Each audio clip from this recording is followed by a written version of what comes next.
is, how it got to be where it is, and how it affects life here on Earth. Needless to say, the moon is essential to life here on Earth, right? It is mentioned all throughout history, across every civilization. Why? Because it's there. It has tantalized humankind with intrigue and mystery. Could life have once lived on the moon? And if so, is there structures left behind for us to find? The idea that the moon has always been there is one we take for granted. The adamant flat earth theorists, for example, would have us believe the moon is a giant hologram and the sun is a spotlight. So when we came across an article in the Guardian newspaper suggesting that China are actively developing an artificial moon to launch into orbit for the purposes of replacing streetlights, it fueled the imagination with critical thinking that could have almost sent the mind into overload. Wait till you hear this. Ambitious is an understatement, to say the least. But yes, China want to replace streetlights with an artificial moon. It might sound like something dreamt up in a far-fetched Marvel movie, but could it work? And are they for real? It is a great idea, but could there be a hint of sensationalism in this? The idea for this is an old idea, actually. The Scottish mathematician John Napier proposed such a device. In his book Secret Inventions of 1596, he published details of a giant mirror to burn enemy ships by focusing the sun's rays on them.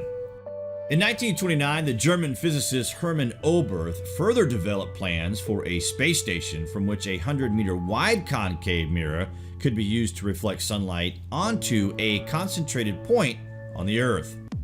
Later, during World War II, a group of German scientists at the German Army Artillery Proving Grounds at Hellersleben began to expand on Oberth's idea of creating a superweapon that could utilize the sun's energy.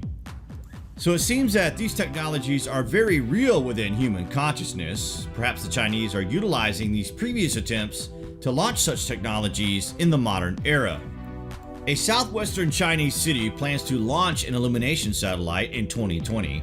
According to an account in the People's Daily, the artificial moon is designed to complement the moon at night, though it would be 8 times as bright as the moon. The dusk-like glow of the satellite would be able to light an area within a diameter of 65 miles, while the precise illumination range could be controlled within tens of meters, enabling it to replace streetlights. The vision was shared by Wang Chongfeng at a National Mass Innovation and Entrepreneurship event held in Chengdu last week.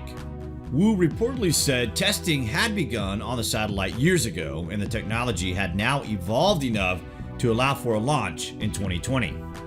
It is not clear whether the plans has the backing of the city of Chengdu or the Chinese government, though they are the main contractor for the Chinese space program.